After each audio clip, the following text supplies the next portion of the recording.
Hi అండి, అందరికీ నమస్కారం. ఈ వీడియోలో మీకు ఇండివిజువల్ హౌస్ చూపిస్తాను. ఈస్ట్ ఫేసింగ్ డాబా ఇల్లు అండి. మీ అందరికీ అందుబాటు రేట్లో ఉన్న ఇండివిజువల్ హౌస్ ఇది.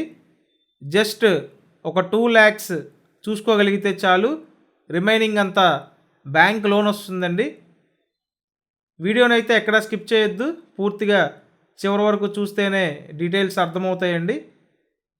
టోటల్గా 72 గజాల్లో కన్స్ట్రక్షన్ చేసిన ఈస్ట్ ఫేసింగ్ ఇండివిజువల్ హౌస్ అండి, రీసేల్ హౌసు. మీరు ఇప్పటివరకు ఛానల్ సబ్స్క్రైబ్ చేయకపోతే ఖచ్చితంగా సబ్స్క్రైబ్ చేయండి. సబ్స్క్రైబ్ చేసుకుంటేనే నోటిఫికేషన్లు వస్తాయి. సో చూశారు కదా, హాలు, కిచెను, బెడ్రూమ్ అండి. ఓవరాల్గా ఇల్లు బాగుంది, విశాలంగానే ఉంది. రీజనబుల్ ప్రైస్ అండి, 35 లక్షలు మాత్రమే. విజయవాడ పాయకాపురం లొకేషను. ఇంట్రెస్ట్ ఉంటే కాల్ చేయండి. Thank you.